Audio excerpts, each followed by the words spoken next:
Hello दोस्तों, आप सभी का स्वागत है एक और नए वीडियो में। आज हम बताने वाले हैं एम्स बीएससी नर्सिंग के बारे में। एम्स बीएससी की नर्सिंग का एग्जाम कौन कौन दे सकता है, कौन कौन नहीं दे सकता, इसका फॉर्म फी कितना लगता है, इसका एग्जाम कब होता है, कैसे स्ट्रेटजी फॉलो करें जो एम्स नर्सिंग के एग्जाम में इजी पड़े, प्रिपरेशन में बहुत इजी पड़े। तो मैं राहुल और आप देख रहे हैं करियर मंजन हिंदी। तो आप सभी का टाइम वेस्ट नहीं करते हैं और आते हैं टॉपिक पे। देखिए, एम्स बीएससी नर्सिंग, इसका डॉक्यूमेंट में exam pattern, syllabus, form filling, cut off strategy, syllabus, form fee, counselling, test, admission, A to Z information एक ही वीडियो में देंगे। ऐसा कोई भी पॉइंट ना हो जो इस वीडियो में, अगर कोई भी पॉइंट छूट जाए तो आप लोग कमेंट में बताएंगे, हम उस डाउट को जरूर से जरूर सॉल्व करेंगे। सबसे पहले इंट्रोडक्शन देते हैं। एम्स बीएससी नर्सिंग जो एम्स दिल्ली एग्जाम कंडक्ट करवाती है, वो साल में एक ही बार एग्जाम कंडक्ट होता है और इसका एग्जाम जून महीना में होता है। मिनिमम एज इसका 17 साल होता है और qualification 12th pass from PCB student, पीसीबीई जो सब 12th पास आउट किए हैं उसके लिए होते हैं। और मिनिमम मार्क्स होता है यूआर और ओबीसी के लिए 50% और 55%, सॉरी, मिनिमम मार्क्स कितना चाहिए क्वालिफिकेशन के लिए, तो 55% यूआर और ओबीसी के लिए 55% और 50% एससी और एसटी के लिए 50% चाहिए। ये फॉर्म सिर्फ गर्ल्स ही दे सकती है।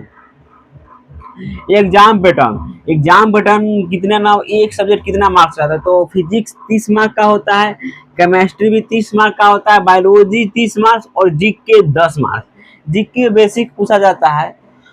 टोटल 100 मार्क का एग्जाम होता है, टोटल 100 मार्क का एग्जाम होता है।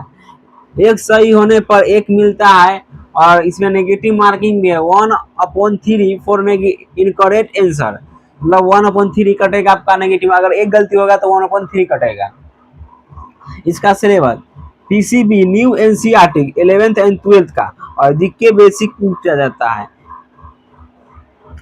टोटल मार्क्स 100 मार्क का होता है। आप लोग टारगेट कर सकते हैं 85 मार्क्स प्लस, 85 मार्क प्लस का टारगेट कर सकते हैं। और इसका कितना अगर मार्क्स लाएंगे तो आप सेफ रहेंगे। अगर युवा से आप है तो 75 से 80 प्लस लाएंगे तो सेफ रहेंगे। ओबीसी 70 से लेके 75, ईडब्ल्यूएस 60 से 65, एसटी और एससी के लिए 55 से 60%। अब इसका होता है हाउ टू प्रिपरेशन स्ट्रेटेजी, मतलब कैसे प्रिपरेशन करें जो एग्जाम निकालने में बहुत इजी हो। तो हम जैसा आपको सभी को बताएंगे, अगर उस हिसाब से आप लोग तैयारी करते हैं तो आप सभी का कंफर्म चांस है कि आपका BSc nursing, AIIMS BSc nursing में सिलेक्शन हो जाए। पहले कंप्लीट शेड्यूल बना लीजिए आप लोग, उसके बाद सिलेबस कंप्लीट कीजिए, उसके बाद रिवीजन कीजिए। प्रिपरेशन नोट्स को प्रिपरेशन कर लीजिए, गिवन टेस्ट और रीड एनसीईआरटी। हाँ दोस्तों, आप लोग टेस्ट देना नहीं भूलेंगे और नोट्स को बहुत अच्छी तरह से पढ़ेंगे। उसका चैप्टर वाइज देंगे टेस्ट, यूनिट वाइज टेस्ट देंगे, फुल लेंथ एनालिसिस करेंगे टेस्ट को। अगर आपको कोई टेस्ट में मिस्टेक हो जा रहा है, एग्जाम को कोई क्वेश्चन आपको रॉन्ग हो रहा है, बार बार हो रहा है, तो उसको एनालिसिस करेंगे कैसे गलत हो रहा है, उसको सही करेंगे। उसका प्रीवियस ईयर क्वेश्चन देंगे। Give your best because you are best. अब उसके बाद बताएंगे फॉर्म फिल के बारे में। इसका अगर ऐसे ही आप लोग सब्सक्राइब कर ले चैनल को to get instant access update के लिए। फॉर्म फिलिंग कैसे होता है, पहले आप लोग form filling release coming soon, जल्दी फॉर्म आने वाला है, और subscribe the channel to get instant actually update, मतलब जल्द से जल्द अपडेट के लिए आप लोग चैनल को सब्सक्राइब जरूर करें। पहले ऑनलाइन सबमिशन, उसका इसका स्टेप 3 स्टेप में फॉर्म भराता है। पहले बेसिक रजिस्ट्रेशन होता है, उसके बाद RUC जनरेट होता है, उसके बाद फाइनल रजिस्ट्रेशन होता है, उसके बाद फी पेमेंट होता है। अगर यूआर और ओबीसी से तो 2000 लगेगा और एससी, ईडब्ल्यूएस, एसटी से तो 1600 रुपया लगेगा। उसके बाद सिटी चॉइस होता है, फिर पेमेंट होने के बाद सिटी चॉइस कर देता है। मिनिमम सिटी आप लोग 3 चॉइस कर सकते हैं, ऐसे 4 ऑप्शन आता है और लास्ट में आता है अदर। मतलब अदर सिटी, मतलब कहीं भी अगर तीनों में से आपको कहीं नहीं मिलेगा सिटी तो आपको अदर कहीं भी दे सकता है सिटी चॉइस। अब बताएंगे हम डॉक्यूमेंट क्या क्या लगता है इसके बारे में। अब बताएंगे डॉक्यूमेंट क्या क्या लगता है और काउंसलिंग प्रोसेस। डॉक्यूमेंट्स, आपके पास एक वैलिडिटी आईडी प्रूफ होना चाहिए, 10th और 12th का मार्क 10th और 12th मार्कशीट होना चाहिए, passport size photograph, left thumb impression और सिग्नेचर होना चाहिए। माइग्रेशन और ट्रांसफर सर्टिफिकेट, माइग्रेशन और ट्रांसफर सर्टिफिकेट बहुत इंस्टीट्यूट में लिया जाता है और बहुत में नहीं लिया जा सकता है।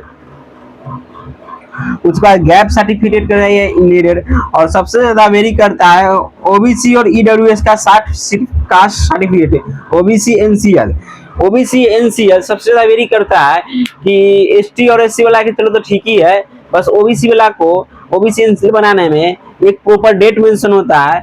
जब एम्स नर्सिंग का प्रोस्पेक्टस रिलीज होगा तो उसमें एक डेट मेंशन होता है कि प्रॉपर ए डेट से लेके ए डेट के बीच में ही कास्ट सर्टिफिकेट बना चाहिए, ओबीसी एनसीएल मतलब बना होना चाहिए, तो भी आपको वैलिडिटी होगा, नहीं तो वैलिडिटी नहीं होगा। ये पता चलेगा जब प्रोस्पेक्टस आ जाएगा तो उस पर हम एक प्रॉपर वीडियो बना देंगे, तो आप लोग चैनल को सब्सक्राइब करके रखे रहिए। अब बताते हैं काउंसलिंग प्रोसेस। एग्जाम हो गया, रिजल्ट आ गया, उसका बाद बताया काउंसलिंग प्रोसेस। काउंसलिंग आप घर बैठे भी कर सकते हैं, ऑनलाइन मोड होता है। इसका 2 राउंड में काउंसलिंग होता है, 2 राउंड तो फ्री होता है और इसका एक होता है ओपन राउंड। ओपन राउंड में 25,000 डिपॉजिट करना पड़ता है और ये होता है रिफंडेबल, मतलब आप 25,000 ओपन राउंड से काउंसलिंग करवा रहे हैं तो 25,000 पहले जमा करना पड़ेगा। अगर उसके बाद कॉलेज अलॉट हो गया, आप नहीं करना चाह रहे तो उसके बाद फी आपको रिफंडेबल है 25,000। उसके बाद आता है एडमिशन प्रोसेस। मान के चलिए कि आपका सीट अलॉट हो गया, उसके बाद आपको मिल गया, रिपोर्टिंग करना पड़ेगा कॉलेज में जाके। एग्जांपल में चलिए आपका एम्स दिल्ली मिल चुका है, एम्स दिल्ली बीएससी नर्सिंग में आपका सिलेक्शन हो गया, कॉलेज मिल गया कि आपका एम्स दिल्ली है, तो वहां पर जाके आपको रिपोर्टिंग करना पड़ेगा प्रॉपर तरह से, ओरिजिनल डॉक्यूमेंट्स ले जाना पड़ेगा, मेडिकल टेस्ट होगा, उसके बाद फीस सबमिशन होगा, हॉस्टल फी और जो फी है सबमिशन होगा। आप बताएं सबसे बिगेस्ट मोटिवेशन एम्स से, मैं बोलता हूँ कि एम्स से आप क्यों करें बीएससी नर्सिंग, एम्स से बीएससी नर्सिंग क्यों करना जरूरी है। अदर गवर्नमेंट कॉलेज से भी तो कर सकते हैं, लेकिन एम्स से बीएससी नर्सिंग करने का बात ही कुछ हो रहा है। सबसे ज्यादा मोटिवेशन यही आता है कि उसमें पैसा सबसे ज्यादा कम लगता है। टोटल कोर्स का 4 साल का बात है, 3,165 रुपया है। अगर आप पास आउट हो जाते हैं तो 1,000 आपका रिफंड कर दिया जाएगा, पास आउट के बाद 1,000 रिफंड हो जाएगा। तो नेट फी टोटल फी लगा 2,165 रुपया।